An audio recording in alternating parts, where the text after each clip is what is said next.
আপনার ভিতরে যাই স্যার, আপনার কি হয়? আমার ভাইয়া হয়। হাতের ডান দিক দিয়ে যান, শেষের রুমটা।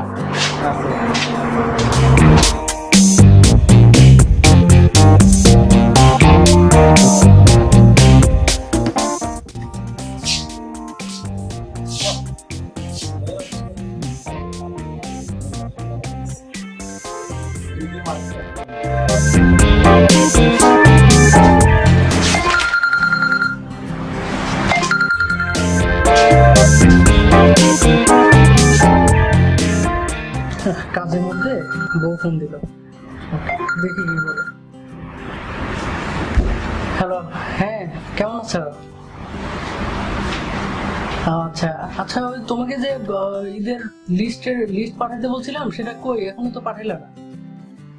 হ্যাঁ হ্যাঁ, ওগুলো পাঠাই দাও তাড়াতাড়ি। ওই মার্কেট তো আগে থেকেই করতে হবে, তো কার কি লাগবে, তোমার কি লাগবে, তারপরে আমার শাশুড়ি, আমার শ্বশুর, শালা, তুমি দেবো যাদের সবার লিস্ট পাঠাই দাও, ঠিক আছে?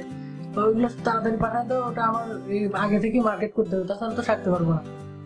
আরে না, কি বলো, টাকা পয়সা নিয়ে তোমাকে টেনশন করতে হবে না।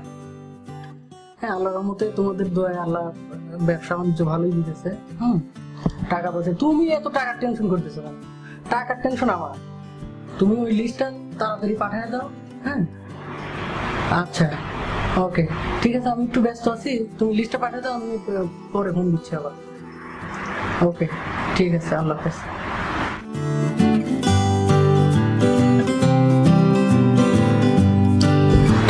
কি রে ভাই, তুই হঠাৎ করে ঢাকায়?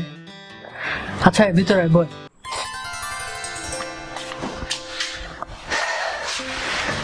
ভাইয়া কেমন আছো?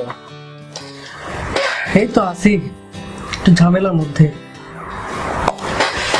তারপর আব্বা মা কেমন আছে? জি ভাইয়া, আব্বু মা ভালো আছে। আর ওই সামনে তো ঈদ ভাইয়া, তো আমাদের জামা কাপড় নষ্ট হয়ে গেছে, পুরাতন হয়ে গেছে। আব্বা মার জামা কাপড় দেখলাম ছিঁড়ে গেছে, লুঙ্গি টুঙ্গি। তাহলে আব্বা পাঠাইছিল, কিছু টাকা টুকা দিলে আমাদের ভালো হতো, আমরা ঈদের মার্কেট টার্গেট করতে পারতাম। আর তুমি তো ঈদে যাও না। আর বাড়ি যাওয়া, ব্যবসা বাণিজ্য নিয়ে অনেক ঝামেলার মধ্যে আছি, টাকা পয়সার অনেক সমস্যা, বুঝছিস? কয়েকদিন আগে তো টাকা পাঠান, তোরা এত টাকা করিস কেন? আমার এদিকে আমি এখানে কিভাবে চলি না চলি এটা জানিস? ব্যবসা বাণিজ্য নিয়ে আমি অনেক সমস্যার মধ্যে আছি, আমার ব্যবসা ভালো না। কয়েকদিন আগে তো টাকা পাঠাইলাম, বরং তুই আব্বারে যা বলিস, জমি জমা যা পাবো, ঠিক আছে, এটা যেন বিক্রি টিক্রি করে যেভাবে হোক আমাকে যেন কিছু টাকা দেয়, ঠিক আছে?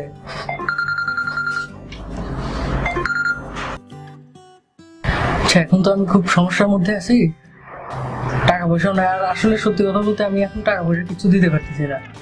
তুই আব্বা আমাকে যা একটু বুঝাই বলিস, আর বাসায় যা।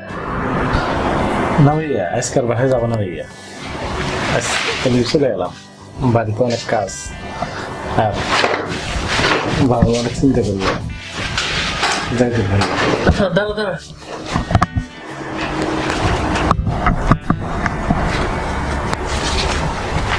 এটা রাখ, কিছু খেয়ে নিস। না ভাই, আমার কাছে টাকা আছে। আরে রাখ রাখ, আমার কাছে টাকা আছে। আরে টাকাটা রেখে দে, আমি বলছি টাকাটা রাখ, তুই কিছু খেয়ে নিস। তো ঠিক আছে, দেখে শুনে যাস। আচ্ছা ভাই, গেলাম ভাই, আসসালামু আলাইকুম। ওকে।